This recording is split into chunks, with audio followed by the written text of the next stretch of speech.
ಅನೇಕ ಕಳ್ಳತನ ಪ್ರಕರಣಗಳಲ್ಲಿ ಭಾಗಿಯಾಗಿದ್ದ ಖತರ್ನಾಕ್ ಕಳ್ಳರು. ವಿಚಾರಣೆಗಾಗಿ ಬೇರೆ ಬೇರೆ ಜಿಲ್ಲೆಗಳ ನ್ಯಾಯಾಲಯಕ್ಕೆ ಹೋಗುತ್ತಿದ್ದ ಆ ಖತರ್ನಾಕ್ ಕಳ್ಳರು ವಿಚಾರಣೆ ಮುಗಿಸಿಕೊಂಡು ಯಾವುದಾದ್ರೂ ಮನೆಗಳಿಗೆ ಕನ್ನ ಹಾಕ್ತಿದ್ರು. ಪ್ರಕರಣ ಒಂದರ ವಿಚಾರಣೆಗಾಗಿ ದಾವಣಗೆರೆ ಕೋರ್ಟ್ಗೆ ಬಂದಿದ್ದ ಆ ಕಿಲಾಡಿ ಕಳ್ಳರು ಅಂದು ಕದ್ದಿದ್ದು ಬರೋಬ್ಬರಿ 57 ಲಕ್ಷ ಮೌಲ್ಯದ ಚಿನ್ನಾಭರಣ. ಹಾಗಿದ್ರೆ 57 ಲಕ್ಷ ಮೌಲ್ಯದ ಚಿನ್ನಾಭರಣ ಕದ್ದವರು ಯಾರು? ಪೊಲೀಸರ ಜೊತೆ ತುಂಗ ಅನ್ನೋ ಪೊಲೀಸ್ ಶ್ವಾನ ಆರೋಪಿಗಳನ್ನು ಪತ್ತೆ ಹಚ್ಚಿದ್ದು ಹೇಗೆ ಅಂತೀರಾ? ಇಲ್ಲಿದೆ ನೋಡಿ ರೋಚಕ ಸ್ಟೋರಿ.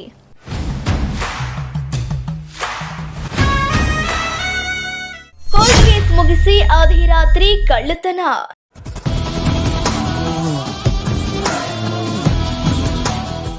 ಅರ್ಹರ ಪೊಲೀಸರ ಭರ್ಜರಿ ಬೇಟೆ.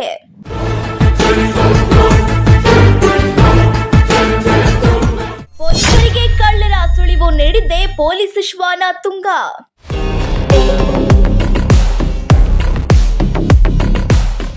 $57 ಲಕ್ಷದ ಚಿನ್ನದ ಜೊತೆ ಇಬ್ಬರು ಅಂತರ್ಜಿಲ್ಲಾ ಕಳ್ಳರು ಲಾಕ್.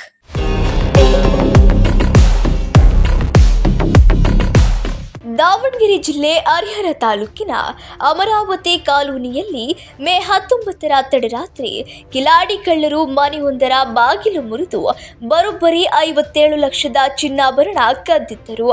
ಮನೆಯ ಮಾಲೀಕ ಪರೀಕ್ಷಿತ್ ನಾಯ್ಡು ಕುಟುಂಬ ಸಮೇತ ಗೋಕರ್ಣಕ್ಕೆ ಪ್ರವಾಸ ಹೋಗಿದ್ದ ಸಂದರ್ಭದಲ್ಲಿ ಇಬ್ಬರು ಕಳ್ಳರು ಮನೆಗೆ ಕನ್ನ ಹಾಕಿ 483 ಗ್ರಾಂ ಚಿನ್ನಾಭರಣ ಕದ್ದು ಪರಾರಿಯಾಗಿದ್ದರು. ಮರುದಿನ ಮನೆ ಕೆಲಸದಾಕೆ ಬಂದಾಗ ಕಳ್ಳತನ ಆಗಿರುವುದು ಬೆಳಕಿಗೆ ಬಂದಿತ್ತು.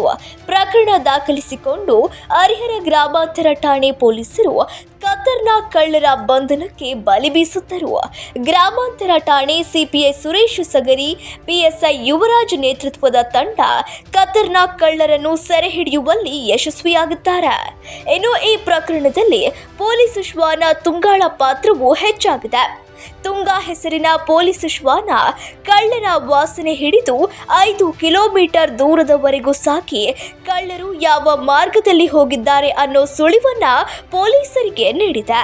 ಅದೇ ಸುಳಿವಿನ ಆಧಾರದಲ್ಲಿ ಪೊಲೀಸರು ಸಿಸಿ ಕ್ಯಾಮೆರಾ ಮತ್ತು ಇತರೆ ಸಾಕ್ಷ್ಯಾಧಾರಗಳ ಆಧಾರದ ಮೇಲೆ ಇಬ್ಬರು ಆರೋಪಿಗಳ ಹೆಡೆಮುರಿ ಕಟ್ಟಿದ್ದಾರೆ. ವಿಜಯನಗರ ಜಿಲ್ಲೆ ಹೊಸಪೇಟೆ ಮೂಲದ 30 ವರ್ಷದ ಶ್ರೀಕಾಂತ್, 28 ವರ್ಷದ ರಮೇಶ್ ಬಂಧಿತ ಆರೋಪಿಗಳು. ದಿನಾಂಕ 18/5/2026 ಮತ್ತು 19/5/2026 ಅಂದರೆ ಮೇ ತಿಂಗಳು 18 ಮತ್ತು 19ನೇ ತಾರೀಕು ಮಧ್ಯರಾತ್ರಿಯಲ್ಲಿ ಹರಿಹರ ಗ್ರಾಮಾಂತರ ಪೊಲೀಸ್ ಠಾಣೆ ವ್ಯಾಪ್ತಿಯಲ್ಲಿ ಒಂದು ಘೋರ HBT ಪ್ರಕರಣ, ಹೌಸ್ ಬ್ರೇಕ್ ಥೆಫ್ಟ್ ಅಂದರೆ ಮನೆಯನ್ನು ಬೀಗ ಹೊಡೆದು ಕಳ್ಳತನ ಮಾಡಿದರು. ಈ ಒಂದು ಮನೆಯಲ್ಲಿ ವಾಸ ಮಾಡ್ತಿರ್ತಕ್ಕಂಥ ಪರೀಕ್ಷಿತ್ ನಾಯ್ಡು ಅಂತ ಹೇಳ್ಬಿಟ್ಟು ಹೇಳಿ ಕಂಪ್ಲೇನೆಂಟು. ಇವರು ತಮ್ಮ ಕುಟುಂಬ ಸಮೇತ ದೇವಸ್ಥಾನಕ್ಕೆ ಹೋಗಿರ್ತಾರೆ. ಆ ಸಂದರ್ಭದಲ್ಲಿ ಈ ಒಂದು ಪ್ರಕರಣ ಆಗಿರ್ತದೆ ಮಧ್ಯರಾತ್ರಿಯಲ್ಲಿ. ಈ ಪ್ರಕರಣದಲ್ಲಿ ಒಟ್ಟು ಸುಮಾರು 483 ಗ್ರಾಮ್ ಚಿನ್ನಾಭರಣ ಹಾಗೂ 10,000 ರೂಪಾಯಿ ಮೊಬೈಲನ್ನು, 10,000 ರೂಪಾಯಿ ಕ್ಯಾಶನ್ನು ಕಳ್ಳತನ ಮಾಡ್ಕೊಂಡು ಹೋಗಿದ್ರು ಬೀಗ ಹೊಡೆದ್ಬಿಟ್ಟು. ಇದೊಂದು ಪ್ರಕರಣಕ್ಕೆ ಭಾಳ ಗಂಭೀರ ಪ್ರಕರಣ ಆಗಿದ್ದರಿಂದ ನಮ್ಮ ಡಾಗ್ ಸ್ಕ್ವಾಡು ಮತ್ತು ಸೋಕೋ ಟೀಮನ್ನು ಕರೆದುಬಿಟ್ಟು ಎಲ್ಲ ರೀತಿಯಿಂದ ಸಾಕ್ಷ್ಯಾಧಾರಗಳನ್ನು ಸಂಗ್ರಹಣೆ ಮಾಡೋಕ್ಕೆ ನಾವೆಲ್ಲ ಪ್ರಯತ್ನ ಪಟ್ಟಿದ್ದೆವು. ಈ ಒಂದು ಘೋರ ಪ್ರಕರಣವನ್ನು ತನಿಖೆ ಮಾಡಿ ಪತ್ತೆ ಹಚ್ಚಲು DSP ಗ್ರಾಮಾಂತರ ಬಸವರಾಜ್ ಅವರ ನೇತೃತ್ವದಲ್ಲಿ ಇನ್ಸ್ಪೆಕ್ಟರ್ ಆಗಿರ್ತಕ್ಕಂಥ ಹರಿಹರ ಗ್ರಾಮಾಂತರ ಇನ್ಸ್ಪೆಕ್ಟರ್ ಸುರೇಶ್ ಸಗರಿ ಹಾಗೂ ಹರಿಹರ ನಗರ ಠಾಣೆಯ ಇನ್ಸ್ಪೆಕ್ಟರ್ ಆಗಿರ್ತಕ್ಕಂಥ ದೇಸಾಯಿರವರು ಹಾಗೂ ಹರಿಹರ ಗ್ರಾಮಾಂತರ ಸಬ್ ಇನ್ಸ್ಪೆಕ್ಟರ್ ಆಗಿರ್ತಕ್ಕಂಥ ಯುವರಾಜ್, ಮಲೆಬೆನ್ನೂರು ಸಬ್ ಇನ್ಸ್ಪೆಕ್ಟರ್ ಆಗಿರ್ತಕ್ಕಂಥ ಅರುಣ್ ಅಖ್ತರ್ ಮತ್ತು ಗಿನ್ನಿ, ಈ ಎಲ್ಲ ಸಿಬ್ಬಂದಿಗಳನ್ನು ಮತ್ತು ಇದ್ರ ಜೊತೆಗೆ ಭಾಳ ಇಂಪಾರ್ಟೆಂಟ್ ಆಗಿರ್ತಕ್ಕಂಥದ್ದು ನಮ್ಮ ಕ್ರೈಮ್ ಸ್ಟಾಫು ಮತ್ತು ಎಲ್ಲ ಸಿಬ್ಬಂದಿಗಳು, ಇವನ್ನೆಲ್ಲವನ್ನು ಒಳಗೊಂಡಂತೆ ಒಂದು ವಿಶೇಷ ತಂಡವನ್ನು ರಚನೆ ಮಾಡಲಾಗಿತ್ತು. ಈ ಒಂದು ಪ್ರಕರಣದಲ್ಲಿ ಯಾವುದೇ ರೀತಿಯ ಅಲ್ಲಿ ಕುರುಗಳು ಇರಲಿಲ್ಲ, ಯಾವುದೇ ರೀತಿಯ ಅಲ್ಲಿ CCTV ಕೂಡ ಇರಲಿಲ್ಲ. ನಮಗೆ ಭಾಳ ಡಿಫಿಕಲ್ಟ್ ಆಗಿತ್ತು. ಅದರ ಜೊತೆಗೆ ನಮ್ಮ ಡಾಗ್ ಸ್ಕ್ವಾಡ್ ಕೂಡ ಈ ಒಂದು ಪ್ರಕರಣದಲ್ಲಿ ಭಾಳ ಮಹತ್ತರ ಪಾತ್ರವನ್ನು ವಹಿಸಿದೆ. ಈ ಎಲ್ಲ ಆಯಾಮಗಳಿಂದ ತನಿಖೆಯನ್ನು ಕೈಗೊಂಡು ನಾವು ಆರೋಪಿಗಾಗಿ ಎಲ್ಲ ರೀತಿಯಿಂದನೂ ಪ್ರಯತ್ನ ಪಡ್ತಿದ್ದೆವು. ಬಂಧಿತ ಆರೋಪಿಗಳಾದ ಶ್ರೀಕಾಂತ್ ಮತ್ತು ರಮೇಶ್ ಹಿನ್ನೆಲೆ ಕೇಳಿ ಪೊಲೀಸರೇ ಶಾಕ್ ಆಗಿದ್ದಾರೆ. ಕಳ್ಳತನವನ್ನೇ ಹವ್ಯಾಸ ಮಾಡಿಕೊಂಡ ಶ್ರೀಕಾಂತ್ ಮತ್ತು ರಮೇಶ್ ಹಳೆ ಕೇಸ್ಗಳ ವಿಚಾರಣೆಗಾಗಿ ಆಗಾಗ ದಾವಣಗೆರೆ ಕೋರ್ಟ್ಗೆ ಬರುತ್ತಿದ್ದರು.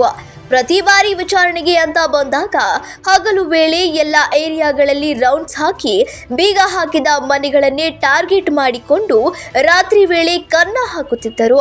ಕೆಟಿಜಿ ನಗರ ಪೊಲೀಸ್ ಠಾಣೆಯ ಹಳೆ ಪ್ರಕರಣದ ವಿಚಾರಣೆಗಾಗಿ ಮೇ 19ರಂದು ದಾವಣಗೆರೆ ಕೋರ್ಟ್ಗೆ ಬಂದಿದ್ದ ಶ್ರೀಕಾಂತ್ ಮತ್ತು ರಮೇಶ್ ವಿಚಾರಣೆ ಮುಗಿಸಿಕೊಂಡು ವಾಪಸ್ ಹೊಸಪೇಟೆಗೆ ಹೋಗುವಾಗ ಹರಿಹರ ತಾಲೂಕಿನ ಅಮರಾವತಿ ಕಾಲೋನಿಯ ಪರೀಕ್ಷಿತ್ ನಾಯ್ಡು ಮನೆಗೆ ಕನ್ನ ಹಾಕಿದ್ದಾರೆ.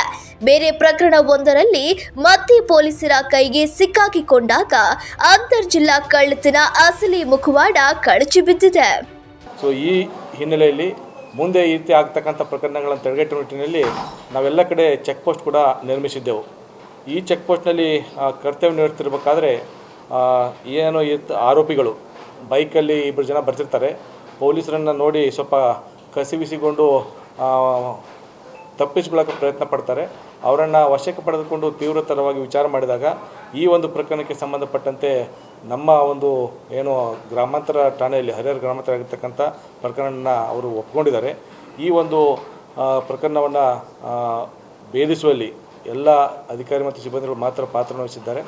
ಈ ಒಂದು ಪ್ರಕರಣದಲ್ಲಿ 2 ಆರೋಪಿಗಳನ್ನು ನಾವು ದಸ್ತಗಿರಿ ಮಾಡಿದ್ದೇವೆ. ಮೊದಲನೇ ಆರೋಪಿ ಬಂದು ಶ್ರೀಕಾಂತ್ ಅಂತ ಬಿಟ್ಟು ಈತನ ವಯಸ್ಸು ಸುಮಾರು 30. ಈತ ಮೂಲತಃ ಹೊಸಪೇಟೆ ವಿಜಯನಗರ ಜಿಲ್ಲೆಯವನು. ಈತನ ವಿರುದ್ಧ ಈಗಾಗಲೇ ಒಟ್ಟು 6 ಪ್ರಕರಣಗಳು ದಾಖಲಾಗಿದ್ದಾವೆ. 2015ರಿಂದ ಇಲ್ಲಿವರೆಗೆ ಒಟ್ಟು 6 ಪ್ರಕರಣಗಳು ದಾಖಲಾಗಿದ್ದಾವೆ.